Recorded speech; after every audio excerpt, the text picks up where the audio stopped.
ఎక్కడెక్కడ ఖాళీలు ఉన్నాయో గుర్తించాలి. ఆ ఖాళీలను పబ్లిక్ సర్వీస్ కమిషన్కో, పోలీస్ కమిషన్కో, లేకపోతే మెడికల్ అండ్ హెల్త్ డిపార్ట్మెంట్ ద్వారానో ఈరోజు నియామకాలు చేపట్టడానికి ఒక ప్రాసెస్ ఉంది. ఆ ప్రాసెస్ ప్రకారం మనం ఈరోజు చేసుకుంటున్నాం. ఒకనాడు నోటిఫికేషన్ల కోసం మీరు ధర్నాలు, నిరసనలు చేసేది.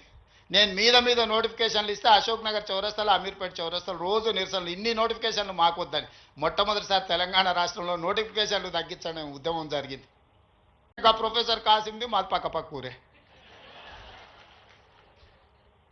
మీ ఊరు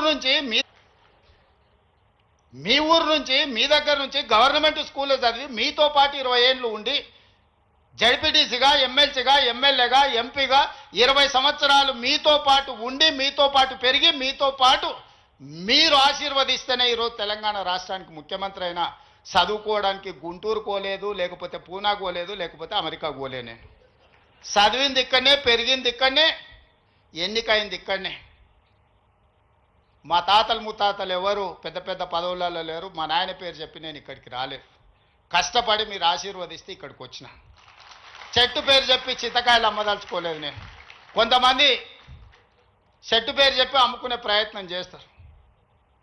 అట్లాంటి వాళ్ళని చూస్తున్నాం. వాళ్ళకి బాధ ఉంది, దుఃఖం ఉంది, కోపం ఉంది. ఎందుకంటే ఉన్న పదంగా ఒక రైతు బిడ్డ ముఖ్యమంత్రి అయితే ఎట్లా, దొరల చేతులు ఉండాల్సిన పెత్తనం పేదోళ్ళ చేతులకు పోతే ఎట్లా అని వాళ్ళకి ఆవేదన ఉంటుంది.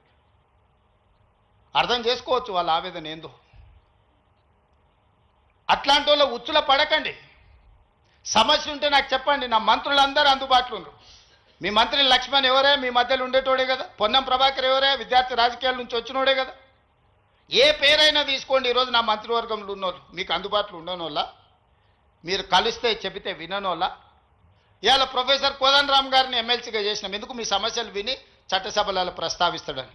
కుట్ర చేసి సుప్రీంకోర్టుకి వెళ్ళి కొట్టేపించారు. నేను మళ్ళీ చెప్తున్నా, సార్ 15 రోజులు మళ్ళీ ఎమ్మెల్సీకి పంపుతాం. ఎవడడ్డం వస్తాడో చూద్దాం. ఎందుకంటే ప్రజాస్వామికంగా ప్రజల సమస్యల్ని ప్రస్తావించే వాళ్ళు చట్టసభలో ఉండాలనేది నా ఆలోచన. అలాంటి వాళ్ళను పంపించినప్పుడు వాళ్ళకు కూడా పదవి ఉండొద్దని సుప్రీంకోర్టు వరకు పోయి కోట్ల రూపాయలు పెట్టి పెద్ద పెద్ద న్యాయవాదులను తీసుకొచ్చి ప్రొఫెసర్ కోదండరామ్ సార్ని ఎమ్మెల్సీగా తొలగించారు. ఏం పైశాచికానందం ఇది, ఏం శునకానందం. సార్ ఒక్కడు ప్రొఫెసర్గా ఉంటే తప్ప, ప్రొఫెసర్ గారు ఎమ్మెల్సీగా ఉంటే తప్ప. మీ ఇంటిల్లి పాదు మంత్రులు ఉండొచ్చు, ముఖ్యమంత్రి ఉండొచ్చు, ఎమ్మెల్సీలు ఉండొచ్చు, ఎంపీలు ఉండొచ్చు, అన్నీ మీ కుటుంబం ఉండొచ్చు. కానీ పొలిటికల్ చేసి చైర్పర్సన్గా పనిచేసిన కోదండరామ్ గారు ఒక ఎమ్మెల్సీ ఉంటే మీ దుఃఖమేందని అడుగుతున్నా. నా మీద తీటు ఉందంటే నేను అర్థం చేసుకుంటా.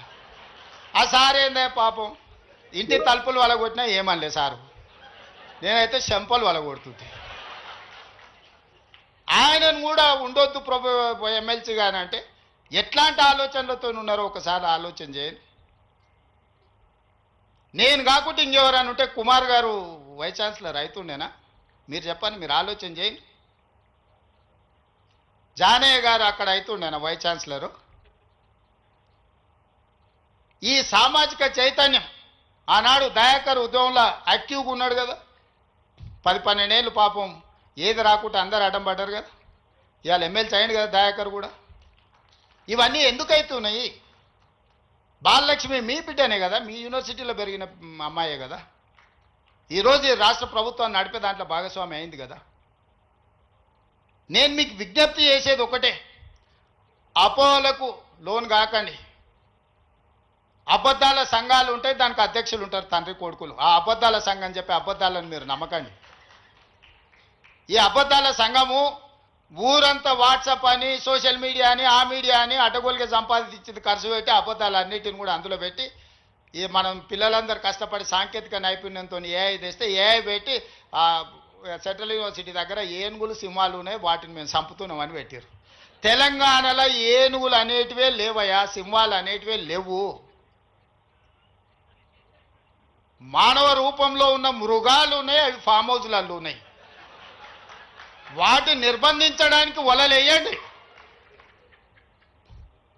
మదర్ ట్రైన్లను బంధించడానికి గోతులు దొవ్వండి.